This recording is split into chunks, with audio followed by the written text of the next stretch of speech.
Awesome. Okay, well, we'll get the show on the road. So, today I want to talk about how the economic rebound will be digital and why it's critical that your family owned business doesn't get left behind. And the one thing I want to say just here at the beginning is that this idea of digital being critical for future success is not a new thing, right? But what the COVID-19 pandemic has done has accelerated consumers' digital first mindset. So that's what I want to unpack and showcase today through data and through some case studies of what we're seeing with our clients. So before then, let me just tell you a little bit more about Fratsky Media. So we are a digital marketing consultancy, which is a little bit different than an agency. We're really focused in on helping our clients grow and essentially teaching them how to fish rather than just giving them a free fish like an agency may. So we're laser focused on transforming mid-sized and family-owned businesses into digital leaders. Our company is family-owned. It's battle-tested. Everyone on our team has over 10 years in marketing experience, and we've worked in marketing departments at companies like Disney, and we've worked with companies like Walmart and Whole Foods and Patagonia and Dollar Tree. But after 10 years of being in that space, working with large, giant enterprises, we really saw an opportunity to focus on the mid-sized and the family-owned businesses because that was where we saw the least amount of digital transformation happening. And coming from family-owned business, we don't run a business that our dad started, but our dad is a family business owner. Before then, our grandmother owned a business here in Fullerton. So we come from many generations of business owners, and we took a step back and said, you know what, these family-owned businesses and mid-sized businesses really need to start getting into gear in terms of digital, and that's why we started the Fratsky Media Consulting firm. Here are a few of our featured clients. Hulsa as obviously one of the members of the center here, and we've been able to work with them, and we'll showcase some great case study examples later on of how their investment in digital has helped them and helped sort of sustain pre-COVID business even with these lockdowns in place. So we'll talk about that in just a little bit. Fratsky Media really focuses in on digital marketing. And so there are what we consider 4 core 8 channels of digital. And so I have them up on the screen here. They include website, SEO, content marketing, email marketing, local search, digital ads, social media, and reputation management. And we take a holistic view. So we believe that all of these things are critical in connecting with new and existing consumers and converting folks into from leads to actual sales, right? And so no one of these things is essentially more important than the other. They work holistically together in a digital ecosystem. And so it's our goal to find out with our clients where are the opportunities for growth and how can we make digital their competitive edge so they can leapfrog the competition. And so for those of you that are on the webinar today, I want you to just think about what are some of the channels that you see here that maybe your company is struggling with, or maybe you haven't addressed at all. A lot of times what we've seen with mid-sized and family-owned businesses is that they sort of take one of 3 approaches. They embrace digital. That's one approach. The other approach on the other extreme is that they put their head in the sand and ignore it altogether. That's a really bad approach. We don't recommend that. And then there are some folks who are legitimately trying, but maybe they don't have the right people, process, platforms, and partners in place. And so as we go through this talk today, and as I showcase some of the data and some of the case studies, I want you to really think about, where do you see the opportunity for growth, or where might your organization be struggling today? And so, if you want to, in the comments section for the Zoom webinar, feel free to chat, which one of these different channels that your company or your group might be struggling with. And what I can do is just sort of survey those as we're going along and make sure that we're touching some of those points. All right, so here's our agenda. It's going to go into 3 phases. Number 1, we're going to talk about consumer trends. So how is COVID-19 accelerating consumers' digital-first mindset? Then we're going to talk about what's the future, okay? I want to forecast with you what will consumer behaviors look like in a post-lockdown world. And that's really the phase that we're starting to get into now, right? There were essentially 3 phases. When the pandemic started, it was phase 1, everything about COVID. That's all we're talking about. Phase 2 was how can we survive in sort of this lockdown world? And now phase 3, we're going into what does it look like as things open back up? And I'll tell you right now, the data that we're seeing suggests that digital is still going to be a critical component for future success. And then, the third part of this conversation, we're going to start getting practical. We're going to talk about crawl, walk, run. What are some of the steps from basic to advanced that your company could and should be taking to thrive in a digital first economy? All right, so here's the State of the Union. This is an up-to-date map. I just pulled it yesterday from, where are there stay-at-home orders still today.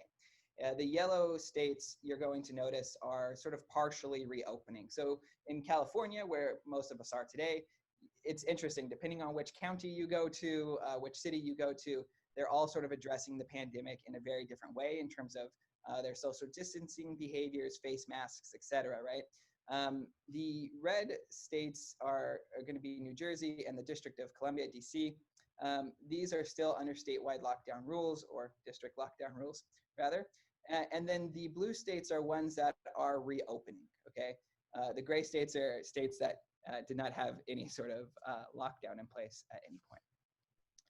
So let's layer that on top of, we see which ones are reopening. Where are there still face mask requirements though? And so the red states are sort of statewide, face masks are required out in public. Yellow, it's gonna vary by region. So there's different areas within California where it's sort of optional.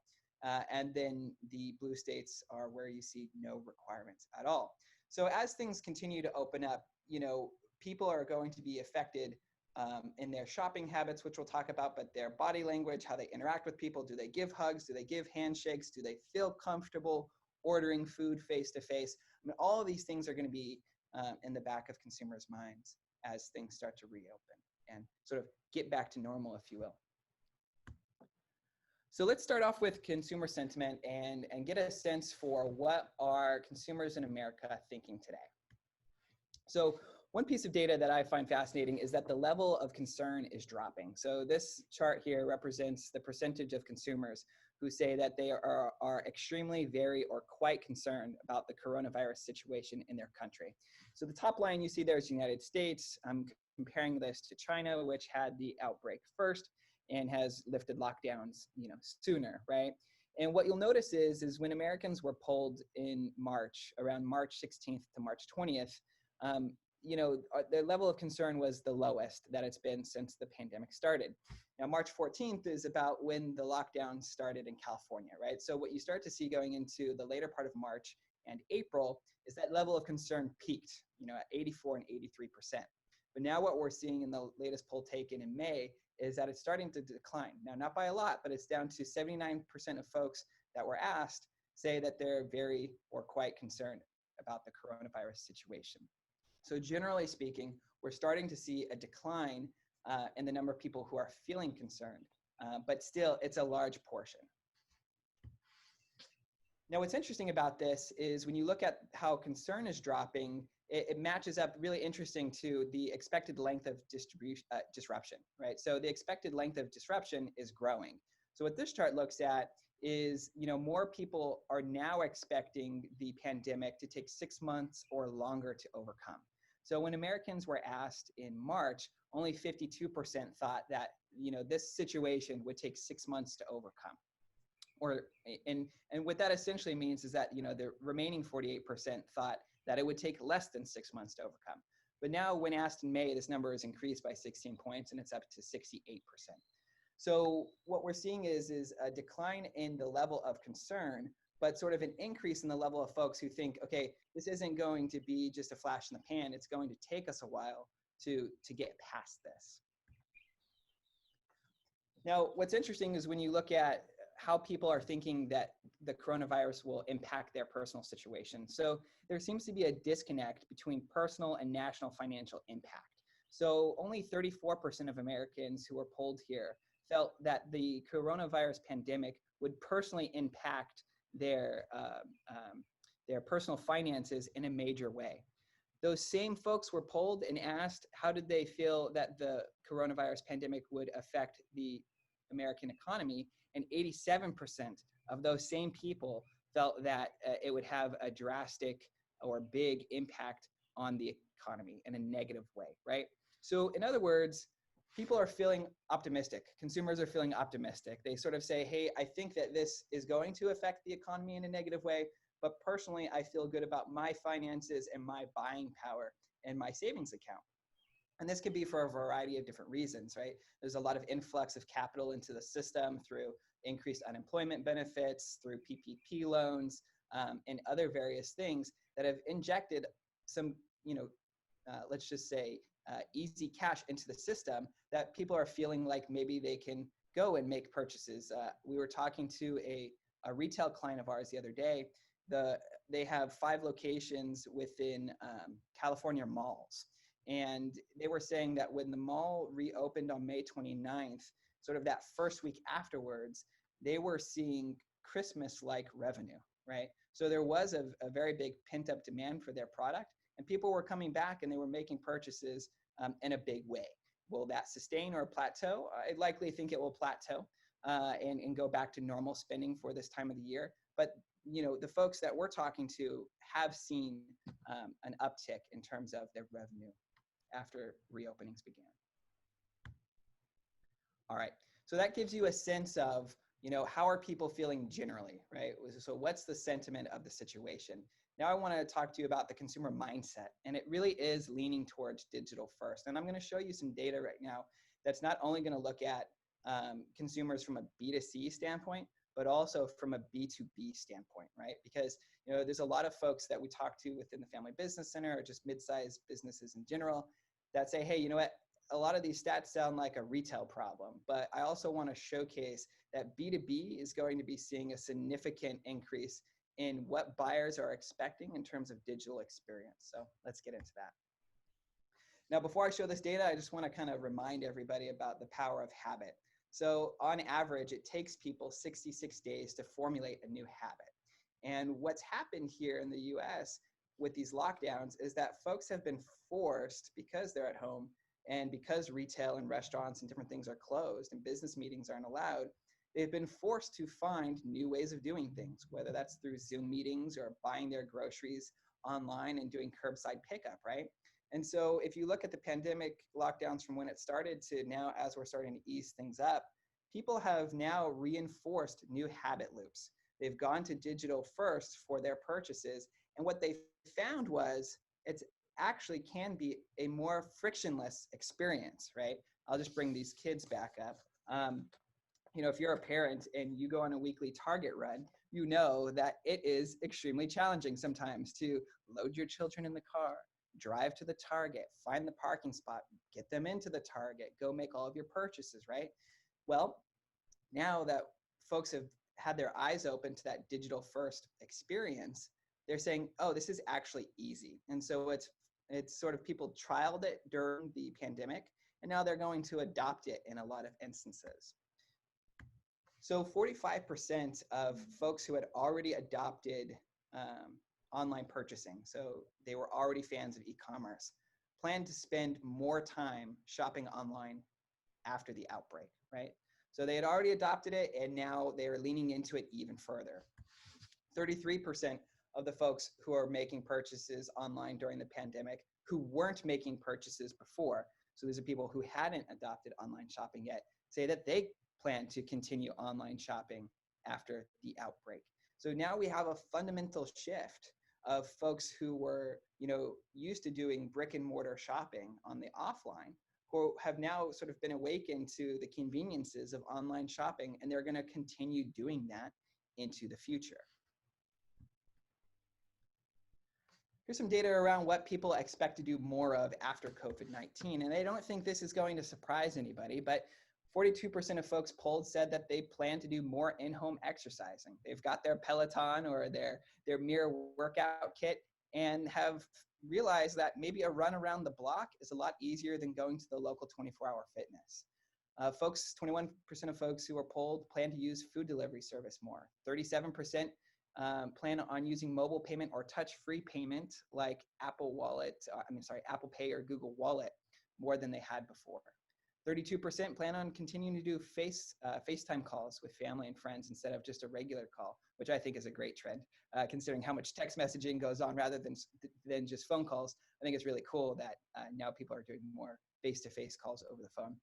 And then 25% of people said that they are going to continue leveraging platforms like Zoom. And that's really interesting for business owners like you who tend to have, corporate headquarters that now maybe we don't need as much commercial real estate as we thought before, because we're starting to find out and learn that we can trust our employees to work from home and we can have pretty decent conversations over Zoom. Although I know someone was saying that they have a little bit of Zoom fatigue. So sorry about that. But 25% of people are saying that, they anticipate on continuing to leverage tools like this. And to me, this is one of the most telling stats that we can look at, because this is saying that 56% of consumers who say that a brand met their needs digitally during the pandemic, that's going to influence their buying decisions after the outbreak.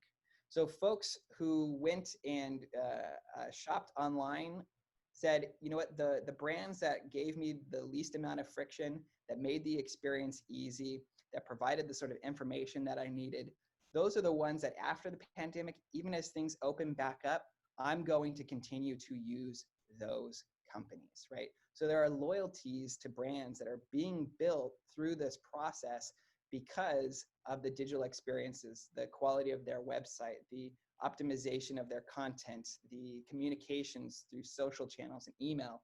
Those things built a lot of brand equity with consumers.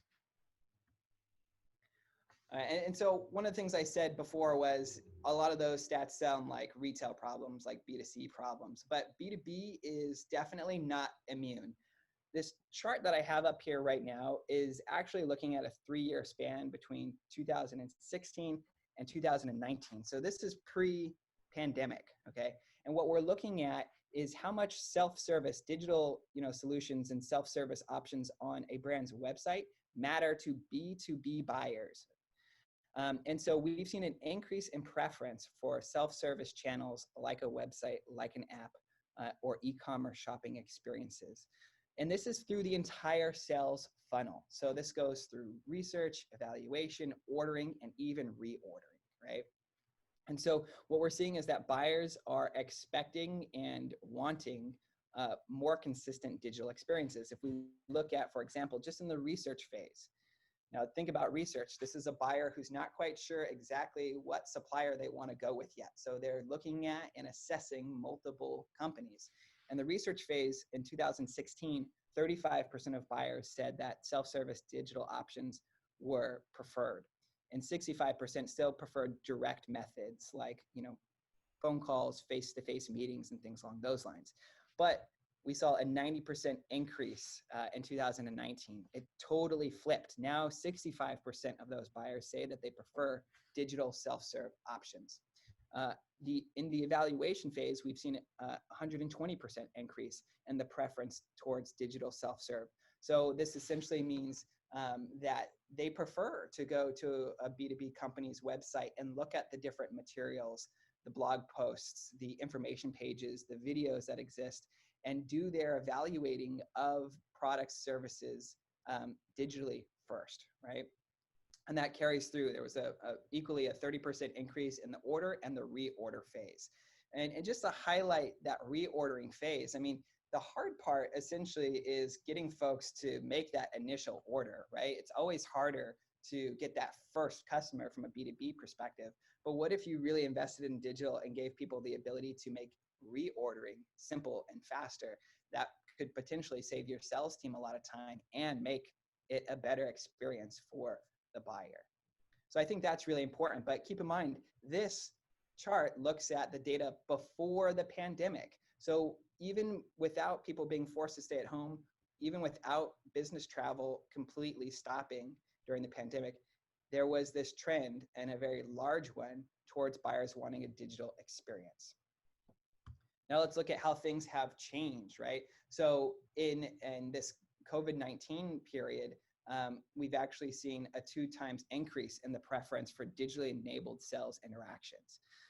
So it's up to 66% of folks prefer that digital first interaction. So when you think about that, essentially the COVID-19 pandemic poured gasoline on the buyer's preference. And more people have been essentially forced into the digital funnel as well and are seeing the light. They're seeing that it can be a more positive experience. But this data is only great if you currently have a great digital experience, right? we're seeing the preference. And if someone goes to your site and they're not getting the sort of information that they need, if there's a lot of friction in the experience, then guess what? They're going to go somewhere else. And so that's one thing that I think is just so important to keep in mind, that consumers are leaning that direction, and we need to be following them and their preferences and making sure that we're meeting them where they like to make their purchases. This information here, I think, is going to be very telling to a lot of folks who have sales teams. When you look at the number of sales teams that have moved digitally, it's a large majority. So on the left here, you can see, 40% of the companies polled said that they've fully transitioned to digital sales efforts, whether through Zoom calls or email or what have you. 34% says that they have sort of partial digital working teams. And the thing I want you to think about when you're looking at this is, where do you fall on this spectrum? Because if your sales primarily focused on face-to-face, or you're doing nothing to sort of, digitize your sales process, you've essentially then potentially gone through 3 months now of missed revenue and missed opportunity. And for your competitors who have invested in digital and did digitize their sales team, it's likely that they picked up market share because your potential inability to offer that digital experience. And so it might be more difficult if you don't make that digital investment now to capitalize on the trends of this post-pandemic world. All right, so what is the future? To me, it looks like that consumers are going to lean more towards an at-home everything sort of model, right? So work from home, gym from home, coffee shop from home, bar from home, restaurant from home, etc. Right? The reason for this is that if people feel any level of discomfort to go outside, then they're going to make investments on their in-home living situation. So we've seen an uptick in Peloton sales. We've seen an uptick in office furniture being purchased for homes. We've seen an uptick, we'll talk about coffee shops in a little bit, of how coffee companies are sort of teaching people how to make coffee shop style coffee at home. And so I think consumers are going to have that digital first, at home everything sort of mindset. I also think that personal priorities will come first, like family and home life. We've talked to some business leaders here in Orange County over the last couple of weeks who have said, you know what, after the pandemic is sort of, we're back to the new normal, and the stay-at-home orders are lifted, I don't think I'm going to do as much business travel. My wife and kids are expecting me to be home more often. So I think we'll see that carry out in terms of where people are prioritizing how they spend their time. I also think that in the future, consumers are going to be holding corporations more accountable for a variety of things. I mean, outside of the pandemic, we've seen a lot of different things going on in our country lately, where people are going to be holding brands accountable for what they say and what they do. And when we look at the pandemic and we think about things like restaurants, if you, as a restaurant leader, share digitally what your COVID-19 response is, and you talk about how you're going to keep the customer safe and healthy when they dine in your restaurants, if that customer sees that and then comes into your establishment and your employees aren't following those guidelines, they will hold you accountable and share that stuff through social media and through reputation sites like Yelp. So we really need to make sure as businesses that we're doing exactly what we say we're going to do, that we walk the walk, that we talk the talk, and that we walk the walk. And then wrapping this up in terms of what the future is, the quality of digital experience will be the difference maker. So folks and consumers will decide whether on the B2B or the B2C side to make business relationships with people and companies who reduce their friction and provide a great digital experience. And so the final point here is that I think the digital winners will gain additional market share after the pandemic and overtake digital laggards through things like mergers, acquisitions, bankruptcy, et cetera, right? So there is going to be somewhat of a consolidation in the economy based off of who was able to digitize and who was not. All right, so we've looked at the data. We've talked about what the consumer sentiment is from a B2B and a B2C side. And so now what we want to do is start giving you some practical examples of how you can crawl, walk, run in terms of things that you could and should be implementing from a digital perspective. And so crawl is going to be on the more basic side of things that you can get started quickly. Run is going to be more on the advanced side, where you may need to or likely would have to partner with a firm similar to Fratzke, or partner with Fratzke that is able to implement some of these things on your behalf. So we're going to showcase some real examples that have taken place through the pandemic, and we'll even show you some client examples and talk about the case study and the results of what they were able to see. And I think that this is one of those things where we're able to look at the folks who are leading and say, okay, this is definitely what we should be doing as well. So before we talk about those examples, I just want to unpack two strategic ways of thinking. All right, so these are two strategic frameworks, pivots and OODA loops, okay? I think a lot of you have probably heard of pivots before. OODA loop may be new to you, but it's one that we really like here at Fratzke. So I want to unpack both. The thing that is similar about both of these strategic frameworks is that they are triggered by an outside event, right? So both of these frameworks can be triggered by the COVID-19 pandemic and the consumer trends that I just shared with you. So pivots, a lot of people have heard of pivot before. This is a fairly popular term. I want to share an example of digital giant Panera Bread, right? So pivots are when that outside force forces your company to make a business decision to go in a different direction or a slightly different direction, right? So for Panera Bread, they shifted from being primarily just a dine-in restaurant business to a grocer. I know that sounds kind of crazy. So what happened exactly? The pandemic hits, restaurants are not allowed to let people in, and Panera Bread starts to see a significant decline because although they have invested in an app and different digital ways of pickup, they are primarily known for their dining experience, and folks will come, grab their bagel, their coffee, hook up to the Wi-Fi, and stay around for a while. So they see a significant decline in business, but what they still have in place is their supply chain orders. So they still have their weekly produce deliveries coming in, the fresh avocados and tomatoes and blueberries and ingredients for baking and whatnot, right? So we said, okay, we've got this influx of raw goods that we're not getting as many sales on the restaurant side. And we're seeing that right now from a digital perspective, there's a 700% increase in the amount of people going to Google and searching for best grocery pickup options. So they decided to pivot and to capitalize on that Google search traffic. And they said, let's sell all of the same goods that we would put in as ingredients into our meals as grocery items. So we'll sell you the gallon of milk. We'll sell you the carton of eggs. It doesn't have to be just our meals. And so they were able to very quickly pivot and capitalize off of that increase in Google search traffic. And they're having a really successful campaign. But you see, that is a completely different business. They went from being a restaurant to a grocer. An OODA loop is a lot less difficult to pull off because pivots really force you to sort of go in a different direction and offer kind of a completely different product. An OODA loop helps you make these iterative changes. So I want to talk to you about Starbucks and what they're doing. But first, let me tell you what the heck an OODA loop is. It's an acronym. It stands for Observe, Orient, Decide, and Act. This is a military tactical acronym that was made popular by the US Air Force during World War II.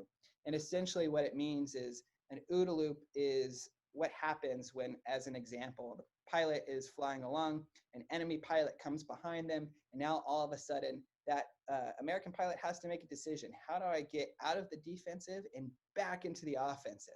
And so they have to observe their situation, right? One observation is, how many enemies do I have around me? Okay, I just have one. And they have to orient themselves with what are my options, right? So I can do a barrel roll, I could do a loop, I could do a nosedive. What's going to be the best thing? And then they have to quickly decide and act on that. Pull off that barrel roll and go back into the offensive position. So that's essentially what an OODA loop is. So let's talk about Starbucks. Just yesterday, Starbucks announced that they're making a lot of these little fundamental changes to their business over the course of the next 18 months. So they made an observation. They looked at a lot of the same data that we just talked about. What are consumer trends? Are they feeling optimistic? Do they think they're going to continue shopping online? Will folks be coming back out into the world? And they found that, well, what we're going to start seeing a lot more of is a preference towards, and so they oriented themselves and they said, we're seeing right now a preference towards pickup. We're seeing a preference to drive-through, and we're seeing a high increase in volume of the number of people downloading and using our loyalty app. And so now they have to make a decision. From a real estate perspective, do we keep buying large square footage or leasing large square footage buildings for dining rooms? Or do we make a fundamental shift and lean into smaller spaces with more options for pickup? So they're not changing their business to grocery. They still want to sell coffee. They just want to make changes, little OODA loops to better serve their customers. And so what they decided on and what they released just yesterday was their plan to actually close 400 stores in the US over the next 18 months and open 300 new stores, but with those stores focusing on things like drive-through and curbside pickup options. So right now, if there's a Starbucks that doesn't have a drive-through, you're likely seeing them shut down. Here in Fullerton, we have one just in downtown Fullerton on Harbor. When the pandemic hit, the sign came down altogether. And on Harbor, you'll notice in a 2-mile stretch that we have 3 brand new Starbuckses that have drive-throughs, right? So they've been leaning into drive-throughs already, but now they're also going to be focusing on areas for curbside pickup and enhancements to their app. So that's a little tweak and a little change. And that's one of those things that we like to push our clients to think about is, do we have to go down a pivot route, or can we leverage an OODA loop? Because it allows us to make lots of little quick changes quickly, see how it worked, and then continue to strengthen those. So I want to show you guys some examples. All right, so first we're going to look at a crawl example. One thing that brands can start doing relatively quickly is engage with customers via social media and email marketing. So if this is not something that you're already doing, the barrier to entry is a lot lower because platforms like platforms like Facebook, LinkedIn, and Instagram have built-in tools to help businesses like you communicate with customers and even to find and build audiences. So yes, you're going to need to have someone on your team, take this over. You're going to have to build a strategy. That's extremely important. You don't want to wing it, but this is something that you can start doing relatively quickly. And so when we saw the pandemic hit, there were a variety of brands that OODA looped and said, okay, how can we still be in the business that we want to be in, but can engage with our consumers in a different way? I'm going to fire up my little pointer here. And so my first example is the Walt Disney Company. When the pandemic hit, one of Walt Disney's biggest assets and revenue drivers had to close worldwide, their theme parks. But what they already had in place was a strong email infrastructure and an audience. And so they decided to OODA loop and say, where can we start funneling our audience? Instead of promoting the parks, are there other places that we can push them to digitally? And of course, Disney Plus is a great example of that, right? So what you start to see is a lot more engagement where these emails that they're sending out will give you a couple of different examples of fun things you can do to stay engaged with the Disney intellectual property at home, like coloring books or firework viewings. But then the call to action also pushes you to go to their new platform like Disney Plus.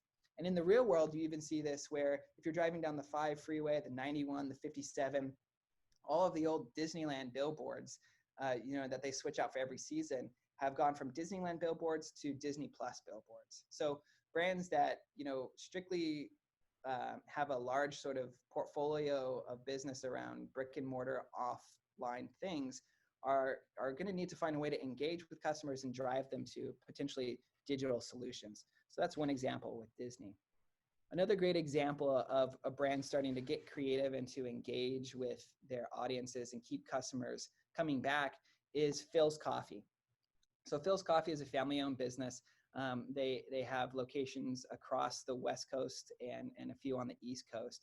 And we have one right here in Fullerton. So we were recently speaking with the CEO of Philz Coffee, and he shared with us that one of the main things that differentiates Philz over a Starbucks is the in-store experience. It's how the baristas treat you. I know we've grabbed coffee with many of you on the phone today. Trish I think we introduced you to Phil's Coffee for the first time, and you can attest that it is a uniquely different experience. And so one of the things that they struggled with was thinking about how do we continue to engage with our consumers, and how do we find a way to keep our coffee shops open and serving customers without providing that experience. And so they did a couple of things, one of which was they leaned into a previous digital investment around their app, and they made enhancements around their app to give consumers more options on what the stores would normally offer that they could come pick up in curbside. They also leaned into e-commerce and made sure that their site was optimized for selling beans online. But then the third thing they did was engage on Instagram. So they launched a Phil's at Home campaign where baristas at home actually showed users how to properly grind your Phil's coffee, how to make it in a pour over or a French press or espresso machine, and how to get that Phil's flavor just right at home. And so on a daily basis, they showcased multiple baristas on Instagram through video to keep consumers engaged. And what the CEO of Phil's, Jacob Jaber, shared with us was they were able to leverage this momentum in digital and this pre-investment in digital to open their stores quickly and regain the sales that were being lost when things were locked down completely. And then sort of the third honorable mention here is a Family Business Center member, Thermalvac. Thermalvac is in the fascinating space of being able to sort of take different components that end up in rockets or automobiles or what have you, and through their process, actually finish those different components in a vacuum sealed, essentially heating process. And so it's very, very technical, but they've leaned into digital, into storytelling through their different channels like LinkedIn, and have showcased fun little bits about their team. Here's an example of their new look with their Thermalvac branded face masks, right? And so this is a way for companies to stay top of mind, and it's relatively low risk and low barrier to entry to start getting involved. All right, let's talk about a walk, kind of a more advanced tactic that we can leverage. And this is investment in search engine optimization, or SEO. Now, for those of you on the call today, SEO sometimes is like the boogeyman. You have never seen it. You have only heard it's hard and it's difficult. And so you sort of don't look under the bed because you don't want to deal with it, right? And let me tell you that yes, it is technical, and yes, it can be difficult, but it is so critical, because what search engine optimization essentially is saying, what are the things Google likes to see? Because Google's entire purpose is to connect consumers with brands that answer their questions or provide a service that's going to be beneficial to the consumer. And so Google likes to see certain best practices from your website, and the way that it's coded, the way that it's built, how fast it loads, how people interact with it, to say, yes, that brand, that company deserves to be the #1 link on the Google page for an unbranded search term. So it's critically important for acquiring new customers. And so that's why it's so important to invest. Because what you're looking for is organic traffic. You're looking for new potential customers to be exposed to your brand. So this is where we look at a case study with Halsa. So, Halsa is not going to be a B2C play. They're a B2B play. But one of the things that they need to do as a brand is help expose their products out to potential consumers, so that those consumers go to their various dealers to go make those purchases and to buy the Halsa cables and whatnot. So one of the things that you'll notice here is, from a digital perspective, there was not a huge investment around SEO in the years 2018 and 2019. So you see here with these dotted lines, the dotted black and the dotted purple lines, in 2018, the purple dotted line, there was a decline in organic traffic. And what this essentially means is that for all their various products and SKUs that had web pages, they were seeing less and less people come from Google to their website. In 2019, we continued to see that decline, right? When our team came in, what we did was we did a full assessment of where are they at from an SEO perspective in terms of following those best practices that Google likes to see. And we put together a strategy that followed those best practices, that took a look at the back end, the front end, the keywords, the metadata, et cetera, and put together a strategy and implemented one that followed those best practices. And so you'll see here with this red dot, this is sort of the beginning of March. If we backtrack at the beginning of 2020, we were continuing to see that decline in organic traffic. Here's where the lockdown started. This green star represents when we implemented the new SEO strategy. And what you start to see is after that implementation, we're starting to see growth. We're taking lift off, right? So now we've seen a 39% increase in terms of the organic traffic. And what's beautiful about this and what I love about this, I mean, it gives me goosebumps just to see it, is that this is a complete change in direction in terms of the traffic. And what it took was a strategic investment in making the right moves from an SEO perspective. So if SEO is something that your team has ignored, more and more folks are going to be leveraging digital based off of what I showed you in the stats earlier. And people are going to be judging you based off your digital experience. So this is really critical that you're able to, A, capitalize on optimizing for search and driving traffic. The second thing, though, that's going to be critical, and this gets into a run strategy, is you need to optimize your website for conversion. So why is this a run strategy? Because whenever you start getting in and tweaking the code of a website, it definitely is going to require a partner, right? A partner that's able to go in and make those digital enhancements and digital changes, that has the ability to do coding and things along those lines. And so we'll come back to Hulsa. So we're driving that traffic, but now it's important to, like I mentioned a few times today, reduce friction to give the consumer an easy experience. Hulsa does not currently have an e-commerce experience. They do not sell the products directly. But what we wanted to focus on here was reducing friction for consumers and helping them find where to buy products. And so what you're starting to see implemented on Hulsa.com are these where to buy links, right? This link will take you to a locator. It will show you physically where can you go buy that specific product. And these buttons here on each product page, so it doesn't matter if the consumer is an Amazon fan or a B&H photo fan, it doesn't matter where their preference is to purchase. This will take that consumer directly to the product page where they can quickly make a purchase. So this reduces friction, and this is one of those ways that you capitalize on that SEO growth. So if you don't have something like this today, you're going to want to start thinking about implementing those things, because if a consumer comes to your site and doesn't know where to buy the product, they're going to go other places, and they might just go back to Google. They might do the search again. And so you want to make sure that they're coming to the Hulsa brand and then finding a place to buy right there. I love this example.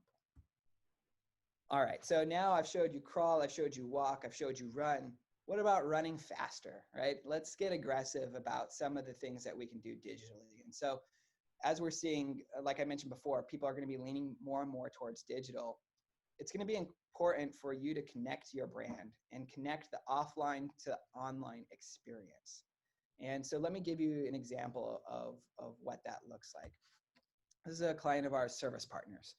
Fratsky Media helped them completely rethink their digital platform and rebuild every aspect of how the brand is positioned online. And one of the things that was critical was baking in local, because Service Partners has over 70 locations in the US.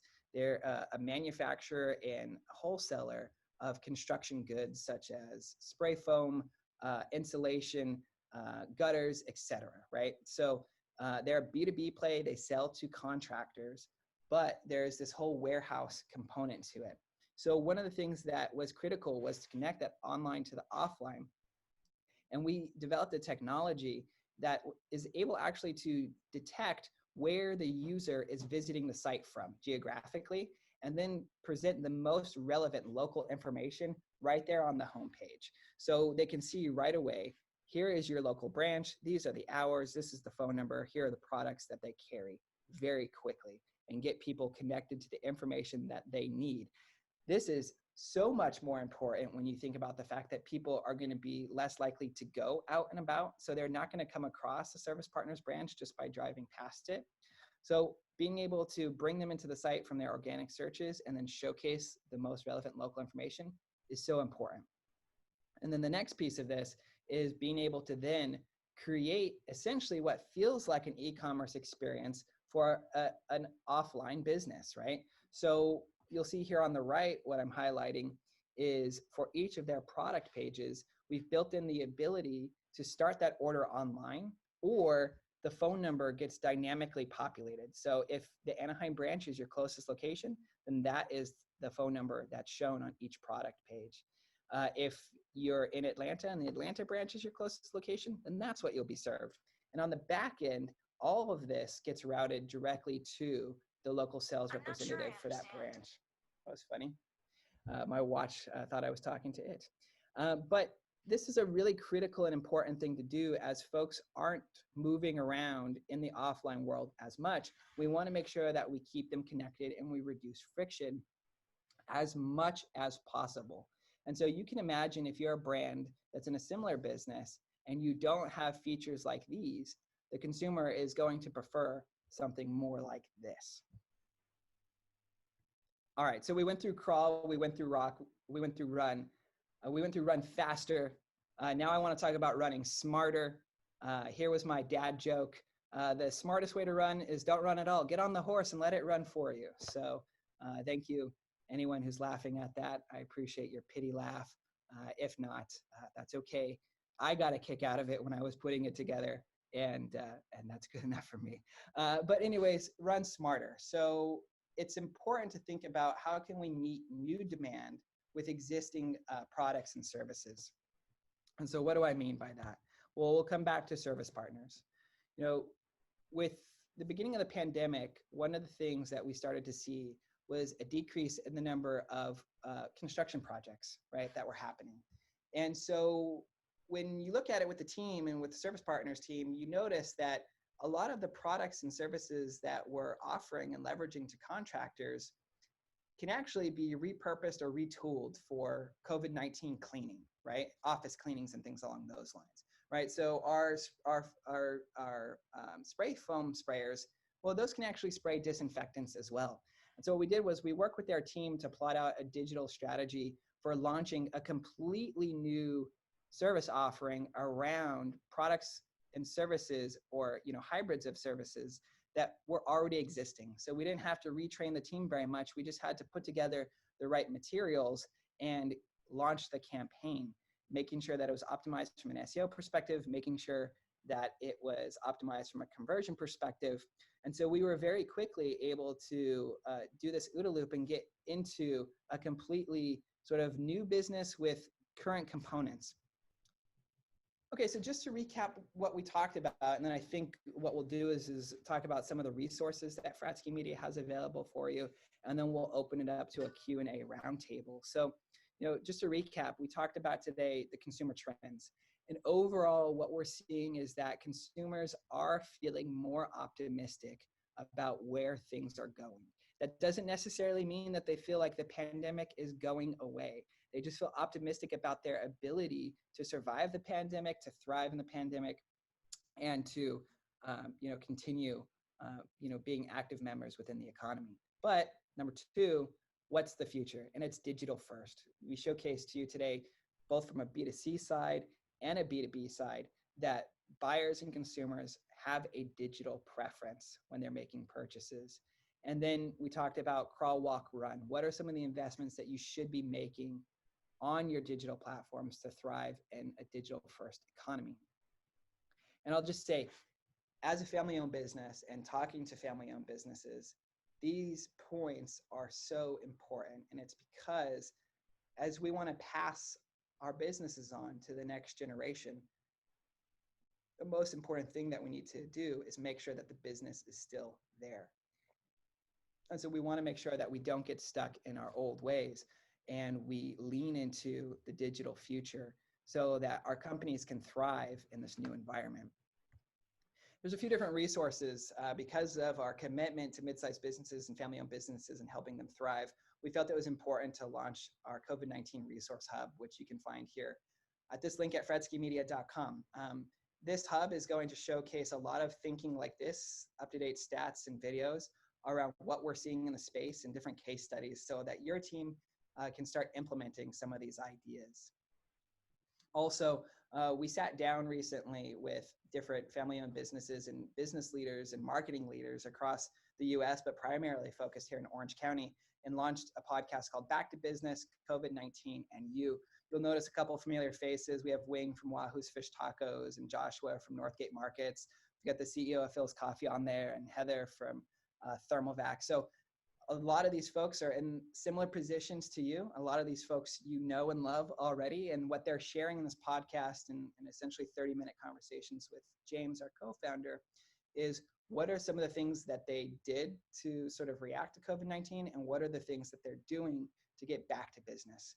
And so there's a lot of great takeaways from each one of these Orange County family-owned business leaders that I think we can all benefit from and learn from. And then the final resource that I'll put out there is me. Hi, give me a call if you have questions. My whole purpose here at Fratsky Media is to work with businesses like yours, whether you're clients or not, to see what are the opportunities and talk about different ways that we can help you thrive. And so I invite you to give me a call directly. I've got my cell phone number up here, or you can give me an email and we can set up some time. But I'm always happy to help.